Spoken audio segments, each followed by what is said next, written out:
سلام شطراتي الحلوين. طبعا انا نزلت لكم قبل كده على صفحتي، سواء على صفحتي على الازرق او الاحمر. الفكره الناموسه بتاعه طريقه ربط الكرافته بسهوله.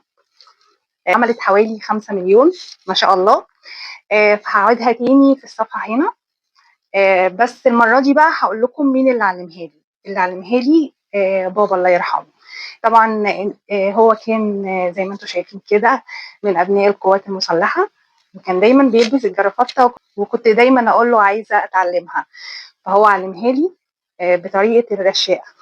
طبعا بعد كده شفتها كتير قوي بيعملوها بايديهم، بس هو اللي علمني بطريقه الرشاقه دي.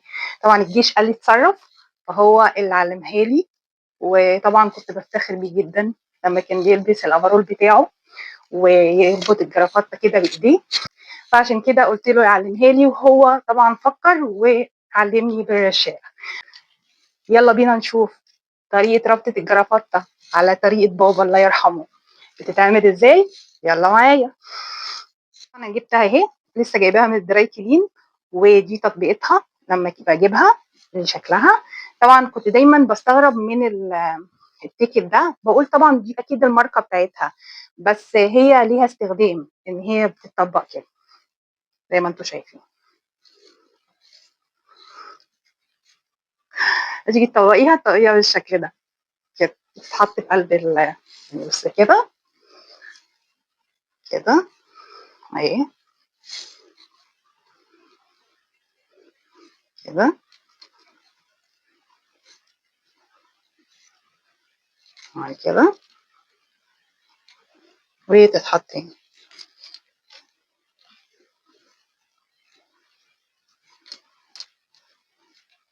بالشكل ده. ممكن كمان لو طبقناها كمان مرة بالشكل ده. ما علينا، نشوف بقى ايه الطريقة اللي علمها لي بابا. الشقة بتبقى كده، نحط الجرافطة كده بالشكل ده. طبعا هنا بقى في حتة كده بالشكل ده. ناخد الطرف ده ونلفه 3 مرات. 1 2 3 1 2 3. ناخد تاني واحدة كده وندخلها هنا، خدها من هنا كده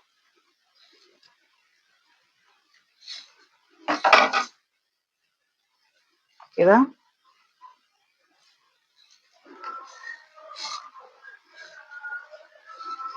يبقى الجرافطة اتعملت اتلفت بمنتهى السهولة المتسهلة. اهي شايفين اهي. ممكن كمان نعملها لو عايزين نعملها.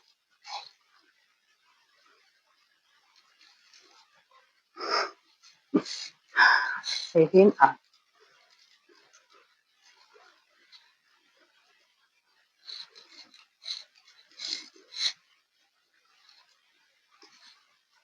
يا ريت بقى لو عجبتكم الطريقة وعملتوها بسهولة وعجبتكم، تدعوا لبابا بالرحمة، وكمان لايك ومشاركة مع أصحابكم عشان يستفيدوا. كانت معاكم مها القناوي، مع السلامة.